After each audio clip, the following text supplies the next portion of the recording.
Halo, selamat datang kembali di channel Bermatematika. Kali ini kita kembali akan membahas soal-soal UTBK. Karena kemarin respon dari video tentang UTBK sebelumnya cukup bagus ya, dan banyak yang meminta untuk menambah pembahasan soal-soal UTBK ini. Oke, kita akan lakukan kembali soal-soal UTBK. Kali ini kita akan membahas soal-soal yang jenisnya adalah membandingkan antara dua kuantitas P dan Q. Nah, sebelum kita bahas, mungkin kalau ada soal-soal yang tertentu yang ingin dibahas, Anda bisa posting soal tersebut di forum tanya jawab bermatematika. Nanti saya simpan di sini ya. Saya simpan di sebelah sini alamat URL dari forum itu. Ya. Oke. Sebelum kita bahas bersama-sama, ada baiknya Anda mencobanya terlebih dulu seperti biasa. Ya, silakan di pause dulu videonya sebentar dan Anda coba dulu. Oke, mari kita bahas. Nah, di ini kita diberitahu kita punya 7 buah bilangan, ya, yang mediannya adalah X. Kemudian kita ingin membandingkan antara X dengan rata-rata data. Jadi P adalah kuantitas X, sedangkan Q adalah rata-rata data. Nah, tentunya pertama kita perlu tahu definisi dari median. Apa sih median itu? Median itu adalah tengah-tengahnya data. Ya, jadi kita urutkan tengah-tengahnya data setelah datanya diurutkan. Itu yang penting ya. Setelah datanya diurutkan dari yang terkecil sampai yang terbesar. Oke, kita urutkan. 5, 4 dulu ya. 4, 5, kemudian 11, 9, 16, 19, 22. Karena X itu adalah mediannya, tengah-tengahnya data, dan ada 7 data, berarti di sebelah kiri X ada 3 buah data, dan di sebelah kanan X juga ada 3 buah data. Dengan demikian X-nya ada di sini. Di antara 11 dan 16. Jadi yang kita tahu adalah bahwa si X-nya terletak di antara 11 dan 16. Boleh persis nilainya 11 dan boleh persis nilainya 16. Oke, nah kemudian bagaimana dengan kuantitas Q, yakni rata-rata data? Ya, rata-rata adalah jumlah semua nilai dibagi banyaknya data. Oke, kalau kita jumlahkan, ini yang berupa angka 4 tambah 5, 9, 20, 36, 36, tambah 19, 55, 77. Ya. Jadi, si rata-ratanya kita tulis sebagai R atau Q aja ya, karena kita memang menggunakan Q. Q sama dengan berapa tadi? 77 ya. 77 itu yang selain X, berarti ditambah X, kemudian dibagi dengan 7. Kita bisa tuliskan dia sebagai 11 ditambah X per 7. Jadi kita ingin membandingkan antara Q, yakni 11 tambah X per 7, dengan P, yakni X. Mana yang lebih besar? Apakah X selalu lebih besar ataukah bagaimana? Ya, oke, kita akan lihat. Oke, kita copy informasinya bahwa tadi X itu di antara 11 dan 16. Kemudian kita ingin membandingkan P dan Q. Si P-nya adalah X, kemudian Q-nya adalah X per 7 ditambah 11. Oke. Nah, ini di sini tandanya bisa kurang, bisa lebih besar, bisa sama dengan. Karena kita belum tahu, kita gunakan notasi yang netral ya. Apa mau tanda-tandanya? Kita pakai notasi apa ya bagusnya? Oke, kita akan pakai notasi ini aja. Ya. Oke. Ini notasi sementara yang kita gunakan untuk karena kita nggak mengetahui apa hubungan antara X dengan X per 7 tambah 11. Nah, kita ingin melakukan manipulasi kepada dua ekspresi ini sehingga si operasi itu tidak mengubah urutannya. Jadi misalkan kalau ternyata si ekspresi ini lebih kecil, ya ketika kita melakukan operasi tetap lebih kecil. Kalau tadinya lebih besar, tetap lebih besar. Kalau tadinya sama, tetap sama. Nah, operasi yang tidak mengubah urutan itu adalah menjumlahkan kedua ruas dengan satu bilangan yang sama, dan itu juga ekivalen dengan kita memindah ruaskan. Ya, jadi kalau kita pindah ruas, dia nggak akan mengubah situasi kesamaan atau ketidaksamaan. Atau ketika kedua ruas kita kalikan dengan bilangan yang positif. Ya, oke, kita akan lakukan itu. Misalkan ini si X per 7-nya pindah ruas ke sebelah kiri. Jadinya X min X per 7. Anda bisa memilih sendiri tanda yang netralnya, nggak mesti topi seperti ini ya, dengan 11 dibandingkan gimana? X kurang X per 7, 6X per 7. Atau nggak usah ditulis juga nggak apa-apa, pakai gini aja ya, terputus-putus gini. Mungkin lebih aman seperti itu. Kemudian kita kalikan dengan 7 bilangan positif, itu juga aman. Jadinya 6X dengan 77.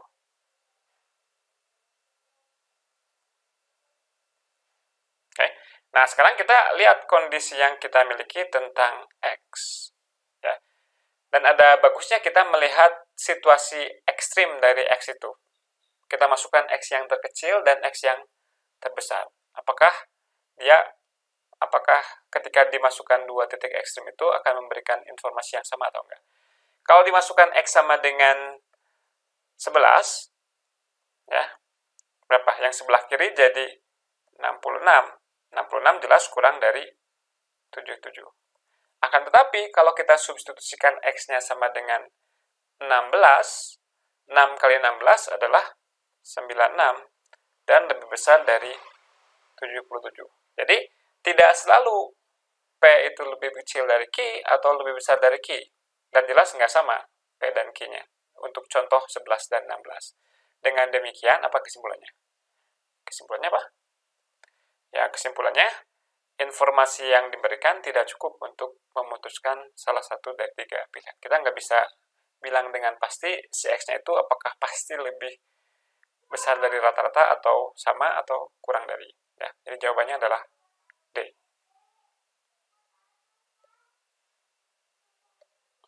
Oke, ini soal berikutnya.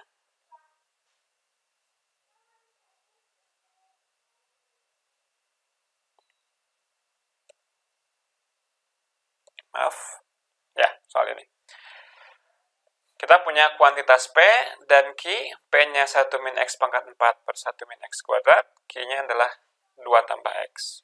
Nah, ketika X-nya lebih besar dari 2, apa hubungan si P dengan Q? Ya. Nah, pertama, kita lihat bahwa si P itu pembilangnya berbentuk selisih 2 kuadrat. Nah, kalau Anda perlu ingat bahwa A kuadrat dikurang B kuadrat, selisih 2 kuadrat bisa dituliskan sebagai A min B dikali dengan A tambah B. Khususnya, untuk si pembilang P, 1 min X pangkat 4 itu adalah 1 kuadrat dikurangi kuadrat dari X kuadrat. Berarti ini akan menjadi 1 min X kuadrat dikali 1 ditambah X kuadrat. Oke. Nah, berarti si P-nya adalah, kita ganti 1 min X pangkat 4-nya. Jadi 1 min X kuadrat dikali dengan 1 tambah X kuadrat. Dibagi dengan 1 min X kuadrat. Nah, karena X-nya lebih besar dari 2, khususnya dia nggak sama dengan 1, berarti 1 min X kuadratnya nggak 0. Ya. Karena nggak 0, bisa kita coret aja. Ya. Coret si 1 min X kuadratnya. Sorry, coretnya gini. Berarti si P-nya menjadi 1 ditambah X kuadrat. Sehingga persoalan kita berubah menjadi persoalan apa?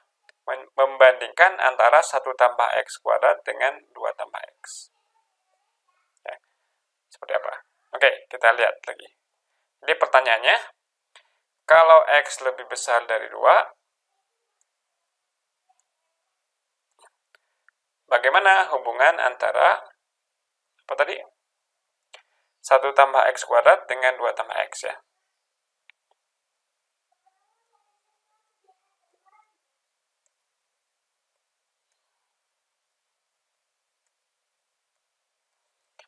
Oke, gimana? Kita bisa pindah ruaskan ya, memindah ruaskan nggak mengubah nggak mengubah hubungan antara P dan Q. Kita pindah ruaskan, jadinya X kuadrat. Semua ini yang 2 tambah X kita pindahkan ke sebelah kiri.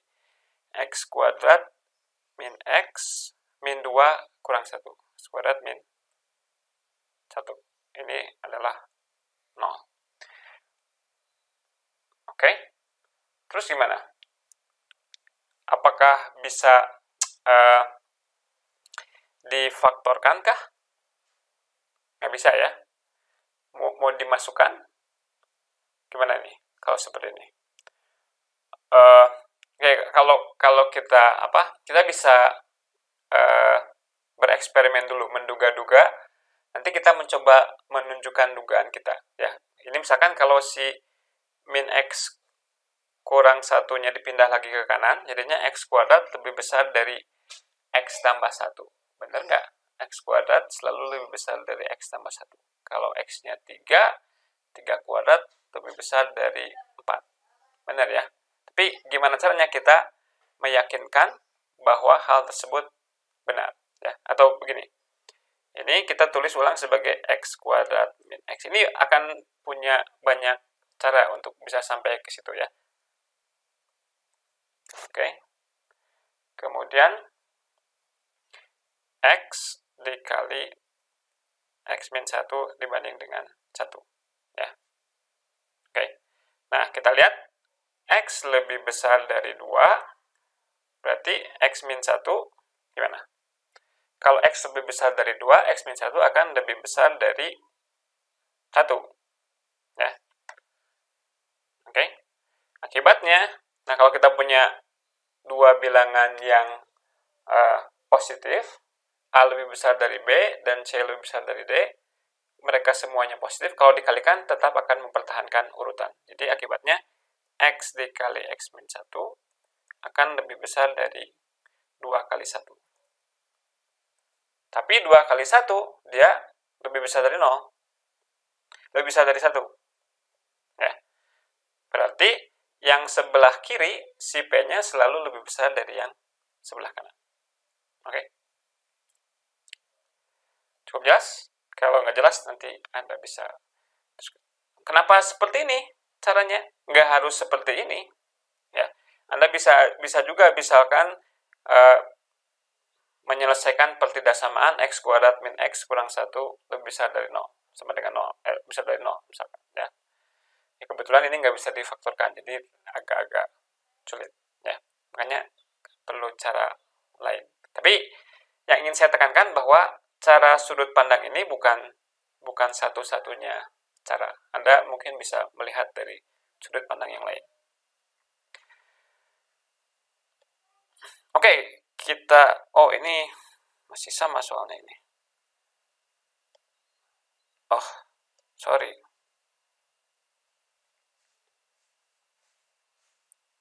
Harusnya ada soal satu lagi. Yang ini soalnya masih serupa, tapi X-nya di antara 1 dan 2. Gimana kalau X-nya di antara 1 dan 2? Ini soalnya masih sama seperti tadi. Jadi ini kan kalau kita sederhanakan tadi, jadinya 1 ditambah X kuadrat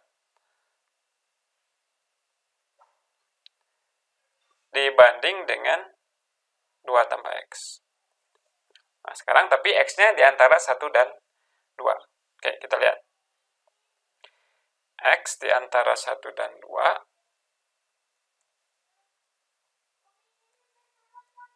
Kemudian kita ingin membandingkan 1 ditambah X kuadrat dengan 2 ditambah X. Nah, kalau kita punya dugaan bahwa misalkan P dan Q-nya tidak bisa dibandingkan, dalam artian informasinya kurang, cara yang tercepat adalah dengan memilih X tertentu. Apakah dengan 2X yang berbeda ada ketidakkonsistenan. Misalkan untuk X yang pertama ternyata P-nya lebih kecil dari Q. Untuk X yang kedua ternyata P-nya lebih besar dari Q. Ya. Tapi itu Anda sendiri yang memutuskan. Anda ingin cenderung untuk untuk melihat jawabannya yang mana. Apakah kira-kira P dan Q-nya selalu bisa dibandingkan, ataukah Anda punya kecenderungan bahwa P dan Q-nya tidak bisa dibandingkan. Ini saya belum tahu jawabannya ya. Saya baru nyoba ini ya. Katakanlah saya menduga atau mau nyoba dulu, jangan-jangan ini nggak bisa dibandingkan. Ya, kita akan mencoba memasukkan nilai X tertentu. Oke, kalau dimasukkan X yang berada di antara 1 dan 2, katakanlah 0 misalkan, ya. Yang kirinya 1, yang kanannya 2. Kalau kita masukkan dekat-dekat dengan 2 ya ke X-nya, misalkan berapa? 1,9 ya. 1,9 dikuadratkan ya dekat-dekat dengan 2 kuadrat ya. Dekat-dekat dengan 4. Berarti ketika X-nya dekat dengan, kalau X-nya saya gunakan panah aja ya. Kalau X-nya dekat dengan 2, dari sebelah kiri tentunya, karena X-nya lebih kecil dari 2, X-nya Anda bayangkan 1,9999999 misalkan. Berarti yang kirinya itu kurang lebih nilainya akan mendekati 5. Sedangkan yang kanannya akan mendekati berapa? Akan mendekati 4. Ya. Jadi ketika X-nya dekat sekali dengan 2, si 1 tambah X kuadratnya dekat sekali dengan 5. Dan sebelah kanannya si 2 tambah X-nya dekat sekali dengan 4. Jadi ini dari intuisi ini kita bisa tahu bahwa untuk X yang dekat dengan 2, si yang kiri lebih besar dari yang kanan. Tapi tadi ketika X-nya sama dengan 0, kalau X-nya sama dengan 0, yang kirinya 1, yang kanannya 2. Ya. Berarti 2 contoh ini cukup untuk menunjukkan bahwa tidak selalu P lebih kecil dari Q atau P lebih besar dari Q. Kadang lebih kecil, kadang lebih besar. Berarti jawabannya adalah D. Kita nggak bisa selalu membandingkan antara P dan Q. Informasi yang diberikan tidak cukup untuk memutuskan salah satu dari 3 pilihan di atas. Ya. Oke, mungkin begitu dulu perjumpaan kita kali ini. Seperti yang tadi saya bilang, jika Anda punya soal-soal tertentu yang ingin dibahas, Anda bisa tuliskan posting di alamat yang sini ya. Nanti saya tuliskan. Oke, terima kasih atas perhatiannya. Tetap semangat untuk persiapan UTBK-nya. Mudah-mudahan Anda mendapatkan hasil yang terbaik. Tetap selalu bermatematika. Salam.